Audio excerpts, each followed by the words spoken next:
ഇനി ഒന്ന് ഓൺ ചെയ്തേ. തമ്പുരാൻ കാത്തു. വലിയ ഉപകാരമായിപ്പോയി കേട്ടോ പണിക്കൽ സാറ്. നക്ഷത്രക്കാലം അണ്ടി നിൽക്കാതെ ഞാൻ വിഷയത്തേക്ക് നോക്കണാ. ചവിട്ടി ഓടിച്ചു നാളെ ഓടി വന്നാലേ നന്നാക്കി തരാൻ പണിക്കൽ സാറിനെ കിട്ടത്തില്ല, മനസ്സിലായോ? പോലീസിൽ ചേരുന്നതിന് മുമ്പ് മെക്കാനിക്കലായിരുന്നു അല്ലയോ? അതിന് പോലീസിൽ കയറിയിട്ടും വലിയ വിശേഷമൊന്നുമില്ല, അവിടെ ഇതൊക്കെ തന്നെ പണി. അത് പറ, അങ്ങനെ വരട്ടെ. അതല്ലേ ഇത്ര വലിയ കൈത്തഴക്കം.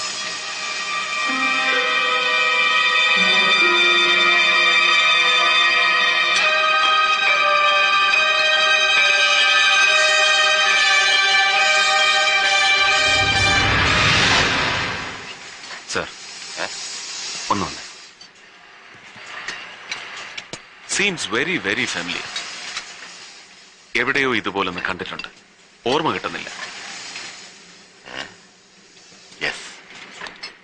എവിടെയോ കണ്ടതുപോലെ. വിലാസ്ക് അച്ഛാ, ഇത് എന്തിന്റെ കോമ്പൗണ്ടാ? ആർക്കറിയാം. ശിവകാശിക്കാരൊരു ചെട്ടിയാർ തന്ന ആറാ മെറ്റലുണ്ട്. അയ്യോ, അയാള് തരും. നമ്മൾ സാധനം അടിച്ചു കൊടുത്തേച്ചാ മതി. സ്ഥലം ശിവകാശി അല്ലയോ? വല്ല തീപ്പെട്ടി കമ്പനിയുടെയോ പ്രിന്റിംഗ് മെഷീന്റെയോ സാധനമായിരിക്കും.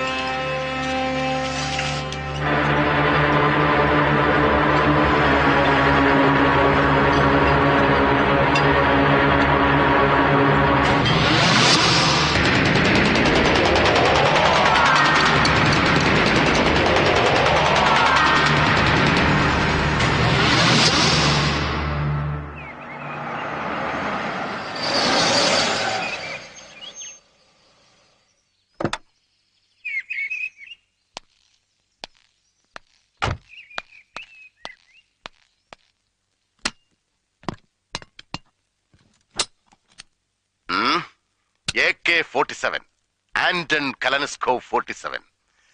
ഇറാഖിലേക്ക് റോക്കറ്റ് വിട്ട് കളിക്കുന്ന അമേരിക്കയ്ക്കും ബംഗ്ലാദേശിനും ഒരുപോലെ പ്രിയപ്പെട്ടവൻ. ഈ സെമി ഓട്ടോമാറ്റിക് റൈഫിളോ ഇതിന്റെ യൂറോ അമേരിക്കൻ ഇമിറ്റേഷൻസോ ഉപയോഗിക്കാത്ത ഒരു മിലിറ്ററി ഫോഴ്സുമില്ല ലോകത്ത്, ഇന്ത്യ അടക്കം. പഴയ സോവിയറ്റ് യൂണിയനിൽ നിന്ന് പിരിഞ്ഞുപോയ പല സ്റ്റേറ്റുകൾക്കും ആഫ്രിക്കൻ ഏഷ്യൻ ടെററിസ്റ്റുകൾ ചെലവിന് കൊടുക്കുന്നത് വെറുതെ അല്ല, ഇവനാണ് പ്രതിഫലം. സംഘടിപ്പിക്കാൻ വളരെ ബുദ്ധിമുട്ടിയോ?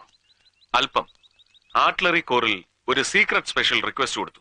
അറ്റാക്ക് പോലീസിൽ അങ്ങനെ ഒരു വകുപ്പുണ്ട് പുതിയതായി. പക്ഷെ ഉപയോഗിക്കണമെങ്കിൽ വേറെ പെർമിഷൻ വേണം. അത് നമുക്കില്ല സാർ. ഉപയോഗിച്ച് നോക്കിയേ പറ്റൂ. പാടില്ല സാർ.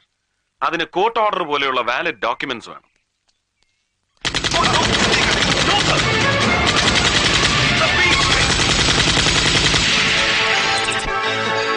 എന്ത് ഭ്രാന്താണ് ഈ കാണിച്ചത്? Are you really mad? ഇത് വട്ട് തന്നെയാ.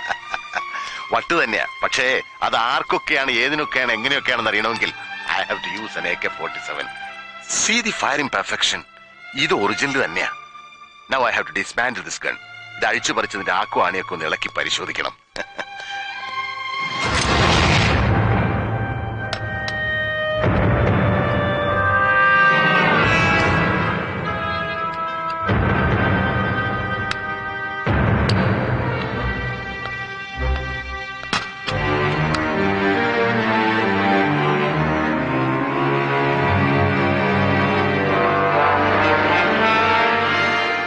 Come on, guys.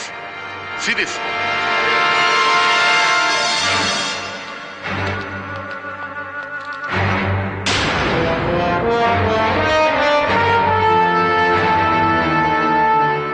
Come on. Use your brains. ഓർമ്മയില്ല? സൂക്ഷിച്ചു നോക്ക്. ഒരവനും ഓർമ്മയില്ല? മനസ്സിലായില്ല? Come on. ബുദ്ധി ഉപയോഗിക്കുക. Come on. എടാ മരത്തലയന്മാരെ, തലച്ചോറില്ല ഒരുവനും. കണ്ടിട്ടില്ല ഇതിനു മുമ്പ്? Please use your brain.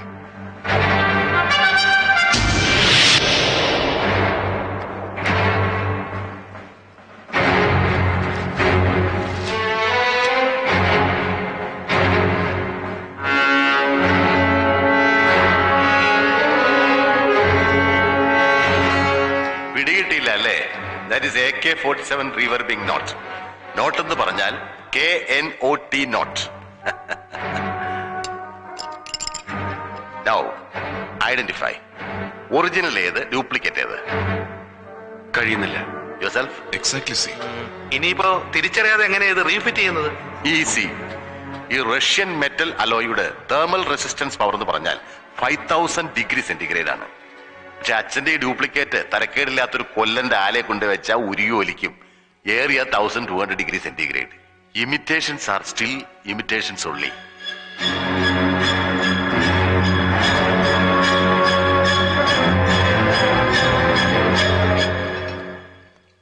ഇതിപ്പോ വന്ന് വന്ന് ഷെട്ടിയൊന്നും ഒരു ടാർഗറ്റേ അല്ലാതെ അവൻ വെറും fourth rate Crook.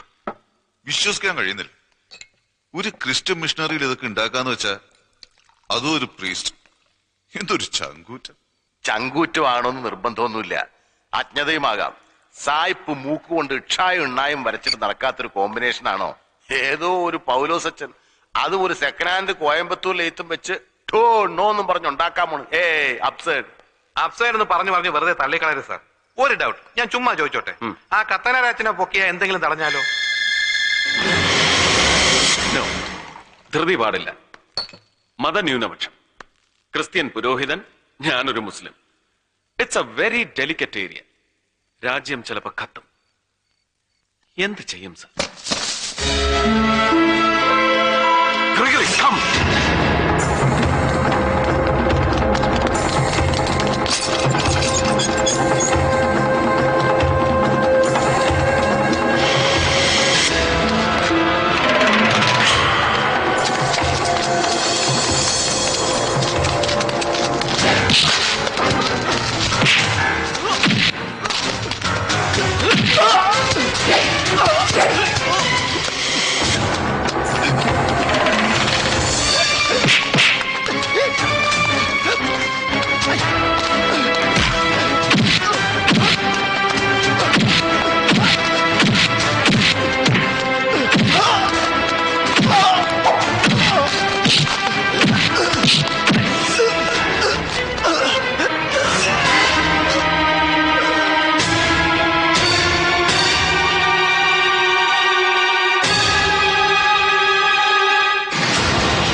Shivaram, Lance Naik, the Artillery Segment, Northeast Regiment, Karimnagar, Jammu and Kashmir.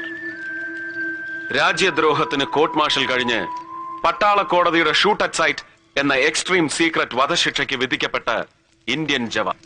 അതെ, 100 കോടി ഇന്ത്യക്കാരിൽ ആർക്ക് വേണമെങ്കിലും എന്നെ കൊല്ലാം. കൊല്ലുന്നവന് വീരശൃംഖല ഉറപ്പ്. ഇപ്പൊ ഉറക്കം കിട്ടാതെ കിടക്കയിൽ ഉരുണ്ടു പറയുന്ന കുറെ തമ്പുരാക്കന്മാർക്ക് ഞാൻ മരിച്ചാ പിന്നെ വിസ്കിയും വാല്യൂവും കഴിക്കാതെ സുഖമായി ഉറങ്ങാം. Relax Shivaram, relax. How can I relax sir? ഞാൻ ഫേസ് ചെയ്ത reality, the very cruel cheat in reality അറിഞ്ഞാൽ പിന്നെ ഞാൻ മാത്രമല്ല നിങ്ങൾ ആരും റിലാക്സ് ചെയ്യില്ല. മനസാക്ഷിയുള്ള ഒരു ഇന്ത്യക്കാരനും അവന് കഴിയില്ല.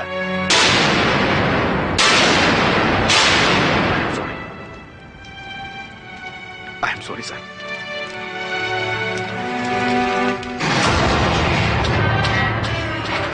ബ്രിട്ടീഷുകാരുടെ കാലത്ത് കരീംനഗർ ശരിക്കും ഒരു നഗരം തന്നെയായിരുന്നു.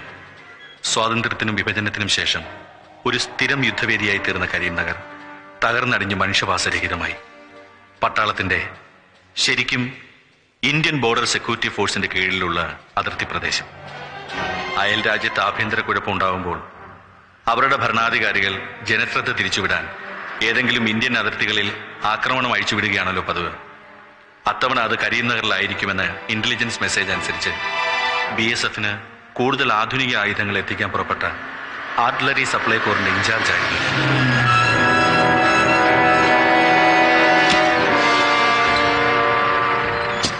ദൂരെ മറ്റു ചില ഇന്ത്യൻ ആർമി വെഹിക്കിൾസ് കണ്ട് എനിക്ക് സംശയമായി.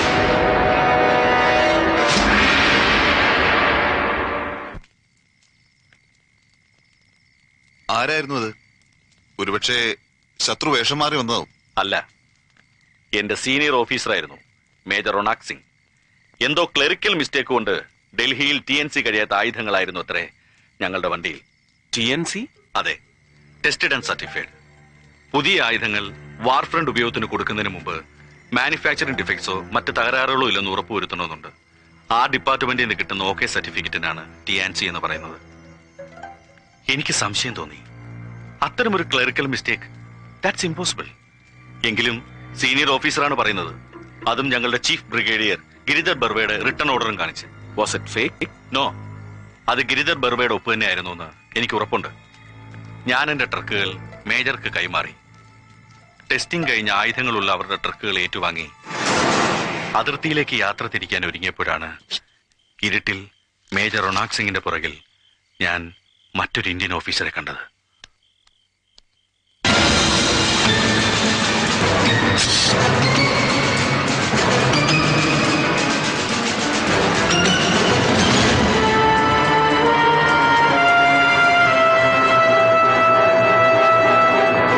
അതുകൊണ്ട് താൻ അയാളെ ഓൺ ദ സ്പോട്ട് പിടിച്ചില്ല?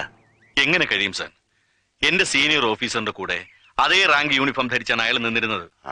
നരേന്ദ്ര ഷെട്ടി എനിക്ക് നേരിട്ട് പരിചയമില്ലെങ്കിലും ആ ബിസിനസ് മാഗ്നറ്റിന്റെ ചിത്രം ഏതോ ന്യൂസ് പേപ്പറിൽ ഞാൻ കണ്ടിട്ടുണ്ട്.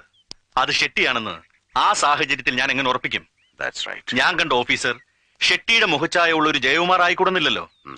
പക്ഷെ അത് ജയകുമാർ ആയിരുന്നില്ലെന്ന് എനിക്ക് മനസ്സിലാക്കാൻ അതേ രാത്രി ഏറെ വൈകേണ്ടി വന്നു.